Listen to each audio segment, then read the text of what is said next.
awakened to cause and consequences of narcissistic abuse and feel like sharing your experiences. Better strap on your seatbelts for heavy turbulence.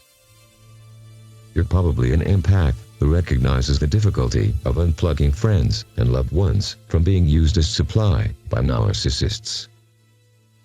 This video is about dealing with such difficulties when communicating and sharing your experiences along the narcissistic abuse recovery path. Some people experience cognitive dissonance when exposed to truthful information, because it might force them to make a change or changes they are unwilling to make.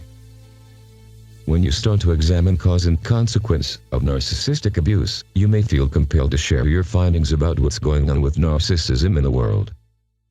Therefore, some people are likely to reject truthful information by shaming and calling you crazy.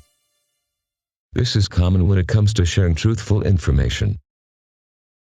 An ancient Chinese lesson comes to mind. It's about teachers teaching knowledge to their students. It goes like that. When someone is thirsty, give them the half cup of water. If they remain thirsty, then supply them with the second half. This means, when someone needs to acquire knowledge, he first needs to be thirsty for it. And only after his thirst has been communicated to you, you supply them with the second half. Don't flood them with gallons of water, because this will only push them away. Give them half a cup, and if they ask for the second half, you then supply them. If they don't, it's not your responsibility. The best way for people to see and change their way of thinking is for them to experience the change. As for them to see and research information about cause and effect of narcissistic abuse, rather than someone telling them. So, if you care about someone, or if you want to share this kind of information, invite people to start observing cause and consequences of narcissistic abuse, instead of just telling them about it. Afterwards, you may be able to facilitate ways for him or her to understand further into it.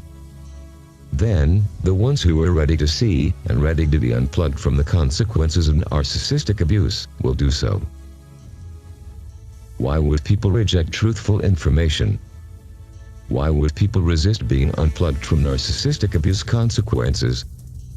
Well, it happens because of the following reasons. It creates cognitive dissonance. The brain recognizes the information, and it will force it to rearrange and restructure several pieces of information it has accumulated over the years. The brain will fight because it requires a high amount of mental effort, and the best way to avoid such effort is to reject the information. They fear that their world will fall apart if they stop believing certain things or admit the truth of other things. You have to understand, most of these people are not ready to be unplugged. And many of them are so inert, so hopelessly dependent on the system, that they will fight to protect it. So they plug their ears and close their eyes and play, hear no evil, see no evil. Quite an experience to live in fear, isn't it? That's what it is to be a slave. I hope this video provided you with ideas to keep on searching and sharing truthful information about narcissistic abuse without being discouraged by people shaming and blaming you for doing so. Thank you for watching this video. Please remember, knowledge